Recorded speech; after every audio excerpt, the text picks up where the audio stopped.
Well, welcome to the Owatonna Today Show, your community connection since 1991. Thanks so much for joining us on this March 20th, 2017, and I better tell you that it is the first day of spring. If you didn't know, at 5:49 this morning, it arrived. So whatever we get this week for weather, don't blame it on the host of this show. We are now officially in spring. Well, I'm Pete Connor, your host, and we've got a good show for you today. We're going to have one on-location segment, which will be to visit with the women's hockey team. We have a women's hockey team. They're kind of a fun group, I suspect, that will be on location. And starting, however, we will be with folks from the Crisis Resource Center. Elyse Baker and Michelene Agerter will be with us to talk about Healing the Hearts of Our Children fundraiser and other things as well. And as a reminder, we'd appreciate your input about what you like to see here on Owatonna Today. If you have knowledge of a person or persons who would need some recognition, or if you have an event that's coming up that you'd like to have get some recognition, please give us a ring or give us an email. We have email at owatonnatoday@charter.net and a phone call to Leanne Alt at 390-5751. And now we're going to take a quick break for some messages from our valued sponsors, and then we'll be right back with our ladies from the Crisis Resource Center. Stay with us. Hi, I'm Dr. Beth Giltvet. And I'm Dr. Nick Vincelli of Horizon Eye Care. We want you to see what you love and love how you see. We're proud sponsors of the Owatonna Today Show. I needed more than just another dead-end job. I wanted a career, so I expressed myself. With the kids off to college, I decided it was time for me to go back to work and express myself. Express got me in touch with some really great companies. Now I'm on my way to a great career. Express Employment Professionals is in contact with thousands of companies in need of quality employees. Come in now and get the job you deserve. Express yourself today.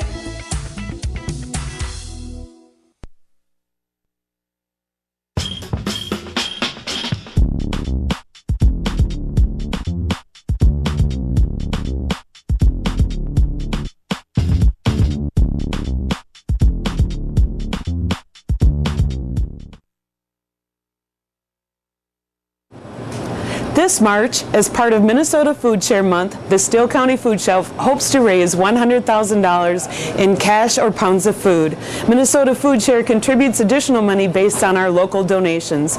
In 2016, 1,180 individuals living in Steele County registered at the food shelf. By the end of 2016, we had given out nearly 600,000 pounds of food. With your support, we are able to provide a monthly 10-day package of groceries to your neighbors in need. No one in Steele County should have to go to bed hungry. Thank you for your generous support of the Steele County Food Shelf. Well, welcome back to the Owatonna Today Show, your community connection. I'm really pleased to have with me today a couple of ladies from the Crisis Resource Center, Elyse Baker and Michelene Agerter. Welcome, ladies, to the show. It's good to have you. We've got some nice things, big things to talk about coming up. April is a big month, and we're going to hear about some of those things. But before we get there, let's talk a little bit about you two, Elyse, to start with. Tell us a little bit about your history with the organization and other things that would be informational for us. Yeah. So my name is Elyse Baker, like you've already said. I'm the Abused Children's Program Coordinator at the Crisis Resource Center. I've been there for about a year now. So my main job is that I work with all the kids with support group, which is free to all of our community members, which is a great resource. We go into the schools and we visit with the schools, but then we also do some one-on-one counseling if needed. So we're really working on educating the kids about abused children, but then also sexual assault. And then, so I've been with the center for about a year, and I don't know. Yeah, well, that's good. That's a good profile. Yeah. You know, and we'll talk a little bit about, you know, what it takes to become a person who would work for or with the CRC, you know. And Mitch, you perhaps can give us a broad some broad information about that, because you've been there now for quite a time. So yeah, well, I've been there since I think 1998, 1999. In a variety of different positions. As a sexual assault coordinator, I was a group facilitator, which I still am, and I'm domestic violence coordinator. The Crisis Resource Center has been around for a long time, and we serve all citizens of Steele County, and we do have clients that come from other counties. If they're fleeing domestic abuse or sexual assault or abused children's program. Sometimes people end up in Steele County, and so we see those people. We don't turn anyone away. If we do have conflicts with a client, then we would refer to other organizations within the area. Wasika Hope Center would see those clients, Albert Lee, Rochester. So people have an option of where they want to go. So, it sounds to me from what you both have said, one thing that might be likely to happen is that you get referrals. If you're working with the schools, I suspect social workers and others, administrators, are going to perhaps contact you with law enforcement as well, and child protection. We work with a lot of professionals here in the town, so it's a good collaboration with each other. So. Well, you're a non-governmental agency, we should say that, so you're not really attached to any form of county or municipal government or state government. But you have this close relationship with those folks. And being that you've been around for so long, I suppose people just automatically sometimes will come to the door. We get a lot of walk-ins. We get a lot of people that come to us just for resources too, because they're not aware of what's out there in the community, or they might have an idea. Well, there's Salvation Army, but what can I use them for? What can I use SIMCAC for?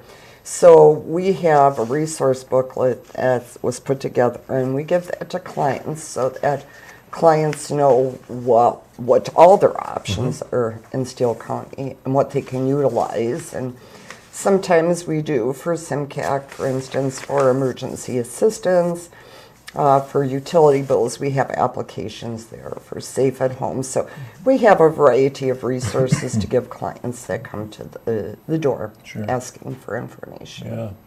Do we see things happening at different times of year, spike times? Does that happen? You know, usually people find this really incredible, but Super Bowl time is really a spike in domestic violence cases. So you'll see that sometimes during Fair Week we get a little bit more increase in sexual assaults. So it kind of fluctuates throughout the year. Usually the holidays can be stressful too for people, although not necessarily more sexual assaults or domestic violence, but just because it's a very stressful time, so sometimes we see a little increase. I'm sensing alcohol is a player here, and maybe other chemicals at those times. I mean, Super Bowl parties, as an example. Absolutely. Okay. So I know in the old days, and maybe even the new days, the police department would say it must be a full moon. There's some things going on. Elyse, April. You've got a number of things that are happening. Why don't you let us know what's up with the month of April for you? Well, our biggest thing that we have coming up is actually March 28th. We have our Abused Children's Program luncheon that we have. And we have a special speaker. Her name is Connie Nelson. So she is a survivor of domestic violence.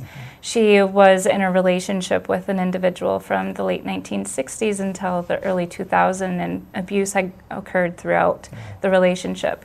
And now she's been working as an advocate up at the Hope Resource Center up in Town County for the last 20 years. So she's going to come and speak with us and provide a bunch of resources for us as well. So we're really looking forward to that, and it's open for the public to attend. It's $25 for a ticket. We're selling tickets until this Friday. And we also have some raffle tickets and that sort of thing. And this will be held at the Owatonna Country Club? Yep, at the Country Club. Very well. Yeah, and so then in general for April, it's Abused Children's Month, but then it's also the Sexual Assault Awareness Month. And then we have the Crime Victims Awareness Week, which is April 2nd through the 8th. So it's really busy. Then not only that, we have our Volunteer Appreciation Month, which we have wonderful advocates that help us after our office hours because we have our 24-hour hotline. Sure. So they pick up the phone for us and they help us respond to either domestic calls out in the community that law enforcement calls us to, or they're responding to the hospital when a person is going through a sexual assault screening. And they're just answering general phone calls, general questions, and being a really good support. So we're always looking for volunteers as well. So if anybody's interested in that, they can contact us at the office, and we provide the training to help them get it through. But it's a really good way to get connected to your community, but then also really be a big support person to somebody who's really in need to it as well. Good information. We'll try to pick up on a couple of those dates before we close today. Mitch, something Elyse just said strikes a question from me, and I know other people, our viewers, are going to ask the question. Why is someone who the lady who will be your speaker is in an abusive relationship for as long as she was, people will say, well, why don't they just get out of it? Why don't they just leave? Mitch, what is that? You know, it's so hard. It's so hard. And I will tell you, the best thing that anybody could do, whether it's us or a person or a friend or a family member, is not to be judgmental and just to be supportive. For each individual person, it could be that there's threats maybe to harm the children, take the children out of state if they have children and they'll never see them again. Maybe it would even be as terrible as I'm going to kill you if you leave me. So people stay for a variety of reasons. Maybe religion might be another component of that. So it's all different reasons that people stay. And so if a person can just be supportive to that person and let them know whatever works for you, we're going to be here to support you. So. Yeah. We also find that education is really important. It's a hard topic to talk about in general, and that's why these awareness months are so important, because it gives us an opportunity to talk about it. And education is the best way to stop it, but then also help a person get out of the situation as well. So good. Let's recover some of the dates and the themes that you're going to be working with now. On 28th, you have our luncheon. Luncheon? Yep. Okay. Yep. And then why don't you go ahead and say that in April, early April, that week of 2 through 8? Yep. So then the April 2nd through the 8th is the Crime Victim Service Awareness Month. And then we have our Abused Children's Awareness Month. That's all month. We'll have bulletin boards posted around the community. Sure. And then it's also our Sexual Assault Awareness Month as well. Excellent, excellent. Yeah. Well, we're stopping well before there is, we've finished talking about things, but we have to stop. Maybe we can come back and do this again. But for now, I want to thank you for being here. Best wishes for April, all the things that you've got going on, and certainly good luck with the program as it is. And come back again sometime. Perfect. And thank you for staying with us. We're going to now take a quick break for some commercials, and we'll be right back. Stay with us, please. Hi, Brad here from Owatonna Senior Place. Our goal at Senior Place is to involve, enrich, and empower adults 50 years of age or better to live as independently as possible in our communities. We do this by promoting wellness through recreational, educational, and social opportunities, as well as being a referral source for services available within our area. Activities and programming at our center emphasize creating and maintaining independence in all phases of life. Come see what Senior Place has to offer. Live full, live well, and live long. Amy Swain Hearing Centers is a proud sponsor of the Owatonna Today Show. I'm Dr. Amy Swain, and I want everyone to hear better. Hi, I'm Betsy Linger from the Owatonna Foundation. Your generosity has made Owatonna a better place to live by benefiting our community, the arts, recreation, and education. Please consider a donation today. The Owatonna Foundation is a proud sponsor of the Owatonna Today Show. At Triumph Graphics, we think beyond ink. That's why you should make us your source for creative concept, design, print, mail, and web. Check us out today at triumphgraphics.com. Owatonna Public Utilities, real people, real reliable, real progress. Making life a little easier day after day, taking pride in our community, listening to what you say, a voice you can talk to. We're growing with you in mind in everything we do. Owatonna Public Utilities.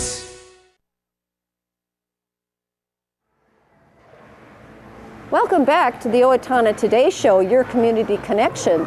We are here at the Four Seasons Ice Arena, and we are here with, by the way, did you know Owatonna has its own women's ice hockey team? Here are three of the members right here. Ladies, would you introduce yourselves, please? My name's Deb Mant. Okay. I'm Jean Einhaus. And I'm Tamara Reavers. All right. I never knew that there was such a thing. Not that I would be inclined to play myself, but who wants to give us the history of the ice hockey team? I can. Back in 2003, I was at a summer camp here at the Four Seasons Center helping with the youth, and I saw a flyer advertising Women's Pickup League in Casson. And I figured, I got a few people together, Sarah Hunst, a couple of these ladies, Jean, Tam, and said, will you go over to Casson with me to play hockey? I think it'd be really fun. We were all hockey moms. Oh, that's how you got started. We all know each other from being hockey moms. Oh, okay. There is a connection. And then once we figured that Casson could do it, I said, well, if Casson can do it, I would hope Owatonna could do it.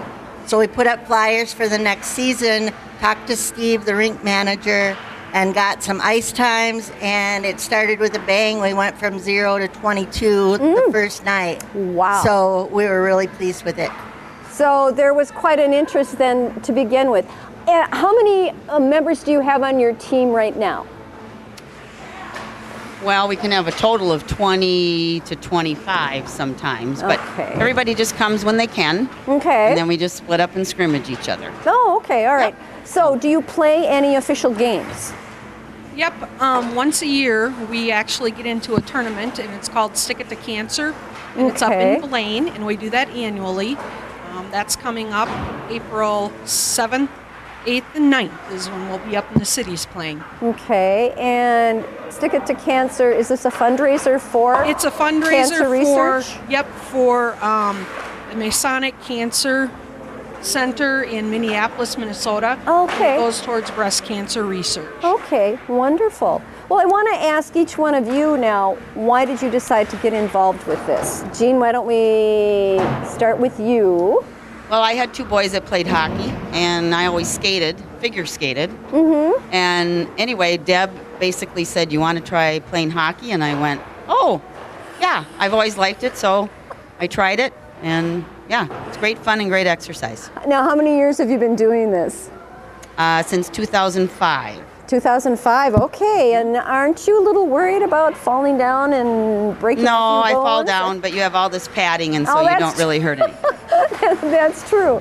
Okay, and then Deb, why did you decide that you, I mean, obviously you were interested. but- Right. I was at the rink a lot helping with the youth programs, and I just saw that there was another way to get out on the ice again and be with friends and make it social.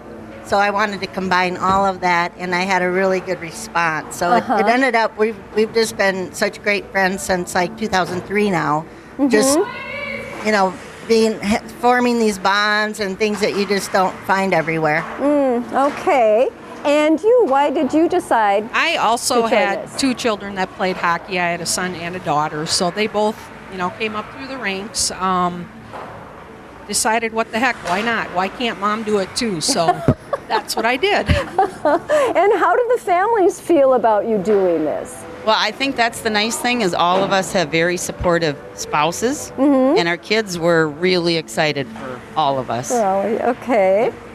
My son also played hockey all through the ranks, and he just thinks that we are the coolest moms ever for what we do. All right.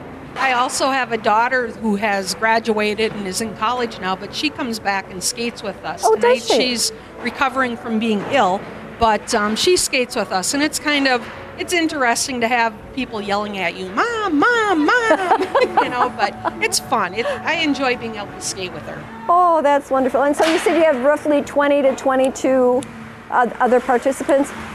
What is the age range of the women that are playing with you? What's the youngest? What do we have? Jenny from Keisha? 22 to 64 next week. Wow. Amazing. And the other ladies that are playing, are they pretty much like you? They were hockey moms or somehow involved with the hockey program? Mostly. We do have a few people that used to play hockey in high school or college. We're too old for that because they didn't have it when we were in high school. Oh, sure. But some of them did play. So they have skills that we are yet to conquer. But we all play well together. It's a lot of fun. How long did it take you when you first started to kind of get the feel for the ice and to get the feel for the game? I think I'm still doing that. All right. I would have to agree with that too. You always learn something. I mean, it takes a while. Some people take longer to learn how to skate than others, and that's okay. The neat thing about our group is we're so welcoming, and it's like, yeah, come on, give it a try. It's okay if you've never been on ice before. We'll work with you. And so if you're a ranked novice about even skating on ice, you're welcome. We would be happy to have them. All right. So how do you help out a newbie such as myself? I haven't ice skated since high school. We just get you out on the rink and let you hang onto the boards and help you around and just give you support. Bend your knees. Bend your knees. Oh, bend your knees. That's the key. We also should probably give a shout out to the boys' high school, the old boys' high school hockey coach, former Will Fish, and the girls' high school hockey coach, Tim Hunst, who put on clinics for us in the beginning, helped us, ran us through drills, and They were super supportive and never once discouraged it. In fact, they were encouraging it all along and doing whatever they could to help us out. Oh, that's wonderful. Now, I'm looking at the name on your jerseys there, and what is the name of your team? Sticking with it. Sticking with it. Obviously, it's been many years that we've been doing this, so we thought it was appropriate. Great. And when do you start playing then in the season? The ice goes back in at the Four Seasons in September. With the amount of families that these people have, we have a lot of moms. We don't start until early October. We start skating. Okay. And we skate every week through the season. Now tonight's our last night because the ice is going out this weekend. Sure. So we skate every week whenever there's ice here. Oh, great. Great. Then what do you do in the off season to keep in shape? well, we do have ice in the summer for 5 to 6 weeks. Oh, I'd forgotten that. Yeah. Okay. So we come back and skate in the summer, and then we do sometimes scrimmage like Mankato teams. Oh, you do? Yeah, before our Okay. tournament, we sometimes scrimmage. Oh, okay. Otherwise, All right. we ride bikes on Wednesday nights with Straight River with the Wednesday Wobble. Oh, so you still keep getting together as a then group. We do things like hiking and camping, and we try to do fun things together because we're just always a team. Always a team. That's wonderful. That's really wonderful. So if someone is interested in joining, it's probably too late this year, obviously. What would they do next year when October comes around?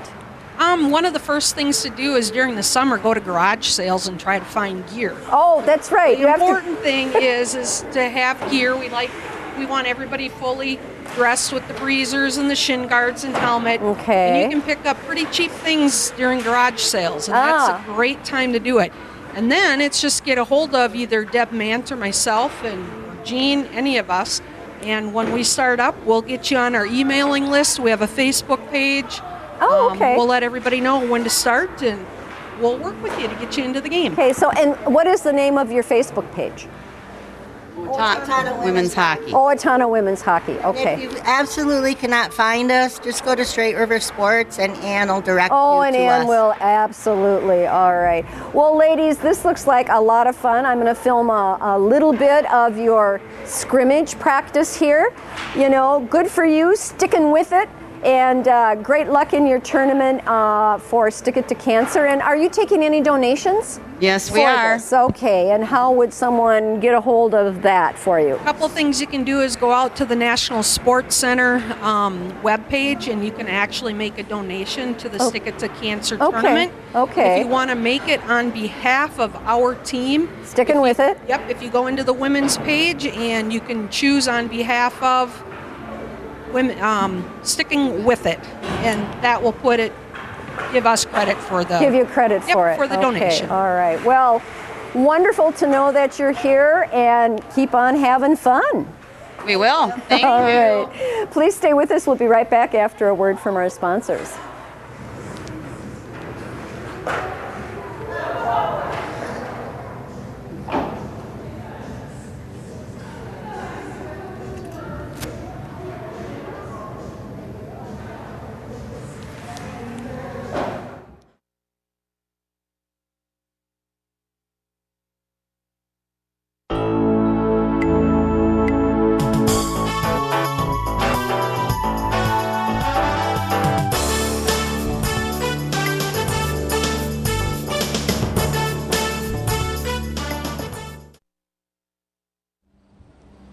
Hi, my name is Dave Efforts with TPS Insurance. We're here to handle all your insurance needs. We are a very proud supporter of the Owatonna Today Show. Well, welcome back to the Owatonna Today Show, your community connections. Thanks for staying with us. We've got some community announcements to share with you at this time. Are you interested in severe weather? Skywarn Spotter training is being held next Tuesday, March 21st at the Owatonna Community Education Building, the old Roosevelt School, at 122 McKinley Street in Owatonna. The class runs from 7 p.m. to 9:30 p.m. The class is open to people wanting to spot for the National Weather Service, as well as to those who are just interested in severe weather. The next afternoon support group for caregivers assisting people with Alzheimer's or another form of dementia will be on Tuesday, March 21st, 2017 from 2:30 to 3:30 p.m.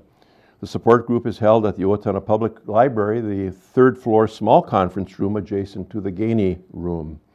For more information, please contact Krista Christensen at 507-456-8920 or Deb Gillard at 507-213-1305. St. Paul's Episcopal Church on the corner of Mill Street and Cedar Avenue, presenting its Lenten Speaker Series, The Things We Treasure. For where your treasure is, there also will your heart be. This is on Wednesdays during Lent. The speaker upcoming is the Reverend Koki Konki. And she will be there at 12:10 to 12:30. Afterwards, a lunch, if you would like, for $6. All proceeds benefiting the Steele County Free Clinic and the Crisis Resource Center. And I think that's going to take care of it for today. Please do come back on Wednesday, as we will have Holly Sobrak and Paula Trenda with us. They each have a couple of things, business things, that they're going to share with us.